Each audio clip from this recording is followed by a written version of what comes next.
Oke, jadi untuk teman-teman semua, apalagi mungkin adik-adik ya, pendidikan itu sebenarnya kunci pertama. Karena dari kita bagus di pendidikan, pada saat di Spensa kan saya juga pendidikan bagus, dan untuk ke Singapura itu mulai awalnya kita dari mengambil S2 atau master degree di sana. Jadi pendidikan itu sebagai kunci setelah untuk membuka jalan kita ke yang lebih bagus lagi atau lebih tinggi lagi pergaulan kita. Dan ketika saya udah sampai di Singapura, udah ambil master degree di Nanyang Technological University, dari situ jalan ke bank di Singapura itu lebih terbuka gitu. Jadi kunci utama awalnya dari pendidikan. Jadi adik-adik harus belajar yang betul-betul serius ya, untuk masa depannya itu harus belajar yang serius.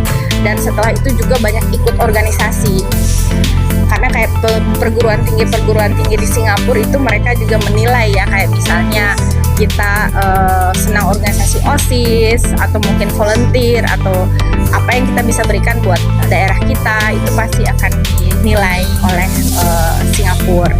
Jadi ketika misalnya ada udah di sana, jadi di situ nanti akan terbuka networking kita ke bank atau kerja di IT di Singapura gitu.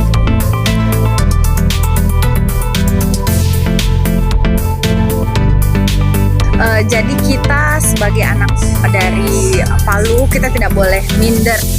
Pokoknya kita semua harus terus berusaha, berjuang, dan jangan pernah merasa, oh saya dari Palu, saya harus merasa kalah bersaing misalnya dengan daerah lain.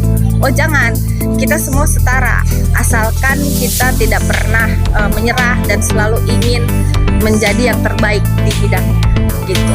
Setelah kita sudah menjadi terbaik di bidang kita, nanti insya Allah kita bisa balik lagi ke daerah kita masing-masing untuk memberikan yang terbaik buat daerah kita. Ya, yang pasti dari kepercayaan diri dari kita, misalnya untuk tetap kita percaya diri untuk membangun jaringan ke yang global, ke yang di Indonesia itu sendiri gitu. Kita jangan, ketika kita networking itu kita jangan merasa kita kurang percaya diri misalnya ya dari daerah atau apa. Kita semua sama, karena semua membangun dari bawah ya. Saya dulu sekolahnya juga dari SMP 1 Palu.